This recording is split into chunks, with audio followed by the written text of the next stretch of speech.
A oração muda as coisas? Bom, essa é uma pergunta que não é tão fácil de ser respondida assim. Acredito que a nossa inclinação seria para dizer que sim, visto que a gente já viu muitos exemplos disso, mas a gente começa a pensar acerca de será que é possível uma oração mudar a mente de Deus? E entre outras questões, é isso que a gente vai abordar nesse vídeo hoje e espero que fique muito claro tudo. Acerca da importância da oração, a gente vê, bom, homens muito relevantes falando sobre isso, como por exemplo John Wesley. John Wesley vai falar que ele não tinha muito apreço por aqueles ministros que oravam menos de 4 horas por dia. Ou então o caso de Lutero. Lutero, ele orava 1 hora por dia e depois ia realizar suas atividades e no final do dia orava mais 2 horas. A não ser os dias que ele estava atarefado, né? Que ele orava 1 hora por dia, orava 2 horas por dia, fazia suas coisas e depois orava mais 2 horas.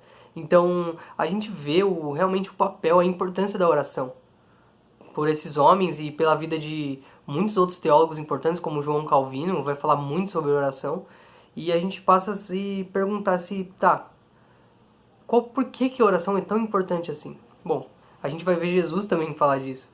E a passagem que a gente vê ali em Lucas capítulo 22, sobre Pedro no Monte das Oliveiras, né?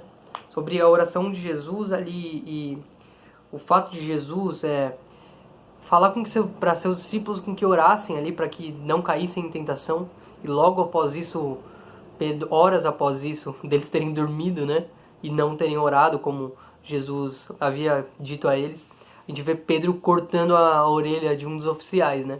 Então a gente vê realmente que a negligência da oração é uma das causas da estagnação, né, da vida cristã. O Sproul ele vai falar acerca disso e isso é muito importante da gente entender. Bom, mas qual é o propósito? A gente vê que é uma coisa importante, a gente consegue ver por diversos registros que Jesus se retira para orar e diversas outras passagens do Novo e do Antigo Testamento sobre isso. Mas qual é o propósito da oração? Bom, a Bíblia fala pra gente que a oração é uma exigência de Deus. E realmente, Deus exige que nós oremos. E a gente consegue ver um movimento duplo. Bom, a oração é para a glória de Deus, mas a gente se beneficia com isso.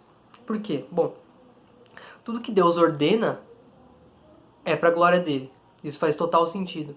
E quando a gente faz alguma coisa que é para a glória de Deus, como por exemplo a oração que ele nos ordena, a gente se beneficia disso, porque a gente é abençoado em estar fazendo a vontade de Deus. Então é realmente um movimento duplo isso e é muito importante que a gente tenha noção disso, né? E, bom, Deus ele tem noção, ele sabe muito bem tudo aquilo que está na nossa mente, no nosso coração. Não só o que está hoje, ou o que esteve no passado, mas o que ainda vai estar na nossa mente, né, no nosso coração nos próximos dias, meses, anos, enfim. E para Deus, qual a importância disso? Bom, por que ele ordena? Porque a oração aponta para que a gente adore Deus por quem ele é. Não que a gente simplesmente conte a Deus uma coisa que ele não sabe. Ele sabe de todas as coisas. E quanto mais a gente consegue ver isso, quanto mais a gente entende a soberania de Deus, a gente vê mais beleza nessa oração. Porque as nossas orações vão ser mais cheias de ações de graça. Quanto mais a soberania de Deus é aplicada na nossa vida, mais a gente consegue ver isso de perto, mais a gente vai ter orações cheias de ações de graça. Então, bom, o propósito da oração a gente vê que é realmente uma exigência de Deus e a gente vê que é para a glória de Deus ao mesmo tempo que a gente se beneficia da oração. Então essa é uma coisa muito interessante. A gente fazendo as coisas que Deus ordena, a gente é beneficiado e abençoado a partir disso. Bom, mas a oração muda de fato alguma coisa? E o Sproul ele vai colocar que na igreja dele, uma vez perguntaram para ele isso e ele deu uma resposta. Na verdade, perguntaram se a oração poderia mudar a mente de Deus. E ele dá uma resposta tanto quanto seca. Ele só fala não. E ele falou que foi uma resposta que causou muita insatisfação por algumas pessoas. E realmente, Deus não pode ser mudado. A gente vê também o debate acerca do arrependimento de Deus, né? No Antigo Testamento a gente vê algumas passagens como a de Jonas, por exemplo, falando que Deus se arrependeu. O que é isso? É o mesmo arrependimento que a gente sente? Não. Esse arrependimento, esse fato do Deus se arrepender na Bíblia, a gente trata isso como uma antropopatia. Ou seja, a antropopatia é realmente são sentimentos humanos, é uma concepção de sentimento que a gente tem da gente que a gente atribui a Deus. Bom, o ser de Deus, ele não pensa da mesma forma que a gente. Ele não sente da mesma forma que a gente, embora muitas das coisas boas que a gente tenha reflitam a glória de Deus, não é da mesma forma. Então, ali a gente estudou que, no vídeo passado, que realmente a gente consegue ver que a revelação, né, a escritura, ela é orgânica, ou seja, ela é escrita por homens, e a gente vê que esses homens, eles utilizam os sentimentos que eles conhecem para representar aquela situação, para representar o que Deus fez naquela situação. Mas a gente falar que Deus se arrepende da mesma forma que a gente se arrepende, a gente fala que Deus pode pecar. E a gente sabe que isso não é verdade. Então, bom, Deus não muda, ele não pode ser mudado e ele não muda. Então a oração não pode mudar a mente de Deus. Tá, mas a oração pode mudar o quê? Bom, a mente dele não muda. Mas a gente pode ver que muitas coisas mudam de acordo com a soberana vontade de Deus. E ele utiliza alguns meios e algumas atividades secundárias para que realmente isso seja cumprido, com que a sua vontade, com que as coisas mudem de acordo com a sua vontade. No livro de Jó, a gente vê um exemplo muito claro disso. Então a gente vê que os animais de Jó são roubados, os camelos de Jó são roubados por dois grupos, os sabeus e os caldeus. Bom, a Bíblia relata pra gente que esses grupos já eram de homens maldosos, já tinham a predisposição para fazer a maldade, para praticarem esse roubo, né? Entre outras coisas. Mas no começo do livro a gente vê que Satanás ele tem um propósito, que é levar Jó a blasfemar contra Deus. E Satanás utiliza esses grupos, ele incita o coração dessas pessoas para que elas vão lá e roubem os animais de Jó. Bom, tudo bem. Satanás estava agindo ali debaixo da soberania de Deus, ou seja, ele teve a permissão de Deus para fazer isso. Mas o Sproul vai falar que se realmente esses homens eles tivessem se inclinado diante de Deus e orado, pedindo para que Deus livrassem eles das tentações e do mal que eles podiam praticar, talvez a situação seria diferente. Então, provavelmente, Satanás continuaria com seu plano de tirar as posses de Jó, mas que outros agentes seriam utilizados ali, não aqueles homens, se eles tivessem orado. Sproul continua a exposição falando sobre a oração de Jesus. Ou seja, a oração que a gente popularmente conhece como Pai Nosso, né? E a gente vê que realmente ele não é uma poesia ali a ser recitada, mas é um modelo, é um padrão que Jesus dá para a gente orar. Então, bom, nas primeiras sentenças, Pai Nosso que estás no céu, santificado seja o teu nome, venha a nós o teu reino, seja feita a tua vontade assim na terra como no céu.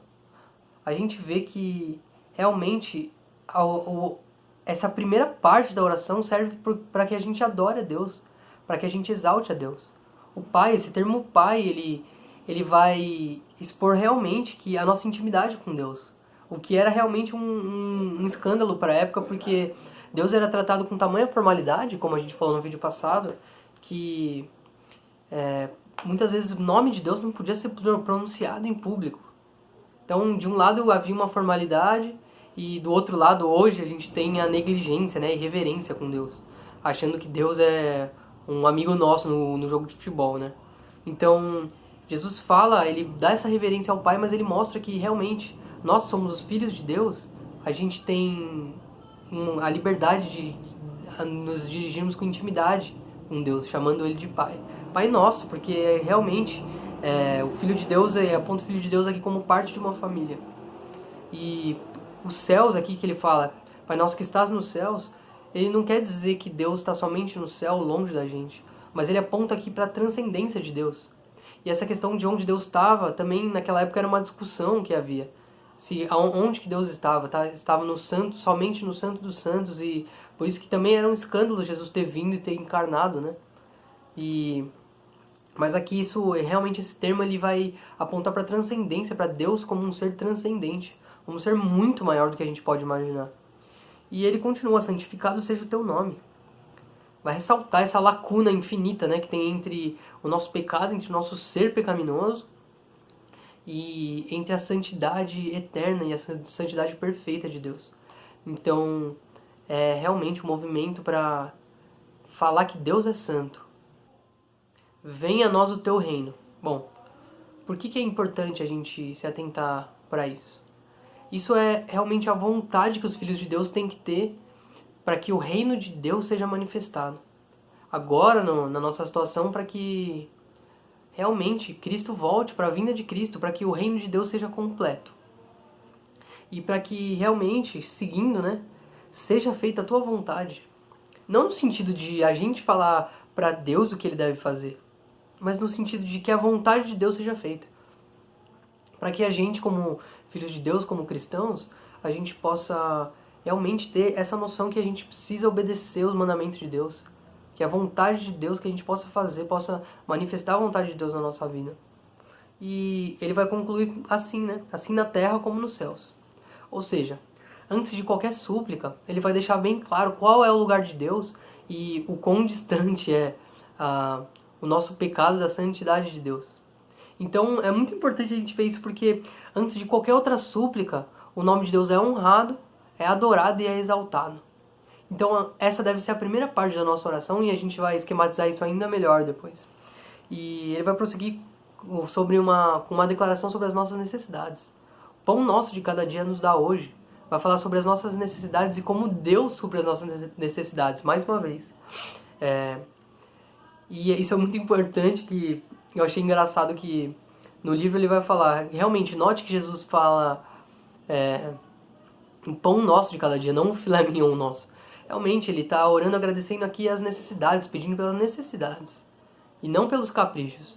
Não que pedir por capricho seja uma coisa errada, de jeito nenhum. Mas é realmente essa ordem que Jesus estabelece, é uma ordem de prioridades. Não nos deixe cair em tentação, mas livra-nos do mal.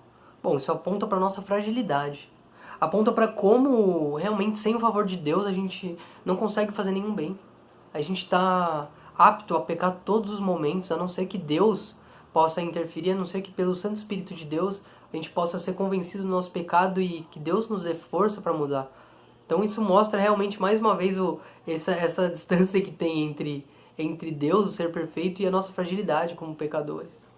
E realmente reconhece que somente por Deus a gente pode exercer a santificação. Somente pelo Santo Espírito é possível que a gente seja cada vez mais próximo de Cristo, né? E a frase final, teu é o reino, não consta nos melhores manuscritos. Então, muito provável que essa conclusão não esteja na oração original, né, de Cristo, se assim é permitido falar, mas é uma declaração que realmente ela retoma essa doxologia, né? Ela vai terminar com realmente uma conclusão de teu é o reino, o poder e a glória para sempre. Amém. Então é uma coisa muito bonita que sim, cabe para a igreja, a gente pode fazê-la sem problema nenhum. Bom, o próximo capítulo, ele vai falar sobre a prática da oração. E vai colocar um acróstico. Ele vai falar, oração é ação. E a partir de cada letra dessa palavra ação, a gente vai determinar as prioridades e a ordem com que a gente deve orar a partir das escrituras e a partir desse modelo da oração de Jesus. O primeiro A de ação vai falar acerca da adoração. Ou seja, a gente vai adorar Deus por quem Ele é, abrir a nossa oração dessa forma. Então, adorar o ser de Deus, adorar quem Deus é e realmente falar sobre os atributos de Deus e como Deus é bom, e como Deus é misericordioso, como Deus é justo, enfim. Essa adoração. Reconhecer que realmente Deus está num lugar que só Ele pode estar e que a gente deve adorá-lo por isso. O C cedilha, ou C no caso, né? Confissão. A segunda letra da palavra, ação. Confissão. Então, depois da gente devidamente adorar a Deus, a gente deve confessar os nossos pecados. A gente deve confessar a nossa fragilidade, a nossa imperfeição. E deve pedir para que Deus nos perdoe dos nossos pecados. Porque só assim que a gente pode realmente ter comunhão com Deus, longe do pecado. Então é muito importante essa segunda fase, a fase da confissão de pecados. E a gente passa para a terceira letra, o segundo A, ação de graças. Ou seja, uma vez que a gente adora a Deus e que a gente confessa e pede perdão pelo nosso pecado, a gente vem diante de Deus com ações de graças. A gente agradece por tudo que Deus tem feito, pelas dádivas. A gente agradece pela nossa vida, a gente agradece pela nossa salvação, a gente agradece por poder nos comunicarmos por Deus e a gente agradece por quem Deus é. Então, mais uma vez, quanto mais a gente reconhece a soberania, mais a nossa oração é cheia de ação de graças. A última letra da palavra o, realmente para a oração, vai colocar essa oração como súplica. Para a gente colocar as nossas súplicas diante de Deus e que elas devem ser colocadas, mas que ao mesmo tempo, na linha das prioridades, elas ficam por último. Por quê que elas ficam por último? Porque quando a gente vê, a gente adora a Deus devidamente. A gente confessa os nossos pecados e pede perdão pelos nossos pecados. E a gente apresenta nossas ações de graça diante de Deus, a gente vê que as nossas súplicas são muito menores de tudo isso. E quando a gente entende o ser de Deus, a gente realmente passa a considerar as coisas mais importantes. O próximo capítulo fala acerca das proibições da oração, e ele vai argumentar que realmente, a partir do Salmo 68, 18 e outras passagens, mas essa como passagem base, a gente vê que Deus não ouve aquele que tem pecado no coração. Como assim? Então ninguém pode orar? Não. Mas aqueles que nutrem um pecado no nosso coração e se apresentam diante de Deus, com súplicas para que esse pecado cresça cada vez mais, com que Deus realize coisas para encobrir esse pecado, ou que realmente peça outras coisas alimentando um pecado no coração com a prática do pecado, Deus não se agrada nem um pouco disso. Muito pelo contrário, Deus acredita que isso seja abominável. E isso é muito importante. Então, é muito diferente da gente pecar e permanecer em pecado, ou nutrir o pecado. Então, aqueles que nutrem um pecado são aqueles que têm a oração proibida. Bom, aqui a gente vai para a última parte do livro do Sproul, que ele vai falar sobre as condições para uma oração eficaz. E ele vai apresentar 5 versículos para a gente. O primeiro versículo de João 9,31 vai falar o seguinte: sabemos que Deus não atende pecadores, mas está pronto a ouvir aqueles que o adoram e fazem a sua vontade. Tá, a partir desse versículo a gente consegue discorrer tudo. A gente consegue ver que realmente, quanto mais próximo a gente está de Deus e da vontade de Deus, as nossas súplicas não vão ser vãs. As nossas súplicas não vão ser de motivos impuros. Porque quanto mais a gente entende o caráter de Deus, mais a gente vai estar debaixo da vontade dele, mais a gente vai entender que as nossas orações devem ser para glorificar a Deus também. Então, a condição para a gente ter uma oração eficaz é estar cada vez mais próximo de Deus. Praticando a santidade, cada vez utilizando de melhor forma, né, os meios de graça e ouvindo a palavra de Deus, praticando a palavra de Deus. Então essa é uma coisa muito importante que a gente possa lembrar. Eu vou colocar também na descrição esses 5 versículos, não vai dar tempo da gente expor eles e ter um pouco o livro todo, mas eu indico para que os irmãos leiam integralmente esse livro. É um livro muito bom, é um livro curto, eu acredito que em 1 dia, 2 dias no máximo, a gente consegue acabar a leitura dele. E ele deixa essa mensagem pra gente, que realmente a Bíblia nos ensina a orar. E que se a gente ora, se a gente obedece à vontade de Deus, se a gente tem um apreço pela palavra de Deus, pelos mandamentos, se a gente obedece a sua vontade, cada vez mais perto a gente está de Deus e a nossa oração vai ser eficaz para mudar as coisas. Então que sim, a oração muda as coisas. E que se a gente seguir o modelo que Jesus deixa pra gente, que as Escrituras deixam pra gente, esse modelo de ação, adoração, confissão, ação de graças e oração, a gente vê que realmente a gente chega muito mais perto de Deus e a gente está a um passo de conseguir mudar as coisas não pelo poder da nossa própria oração, mas para nos inclinarmos debaixo da vontade de Deus e pedir com que Deus soberano, Criador de todo o universo, mude as circunstâncias e que de fato Ele vai fazer se isso estiver de acordo com a vontade dEle. Então essa é a mensagem que eu queria deixar com a gente e que a gente possa refletir cada vez mais. Então, semana que vem a gente está com um novo assunto, para quem não viu ainda os assuntos anteriores. Toda quinta-feira às 8 horas a gente vai falar sobre um tema diferente das questões cruciais.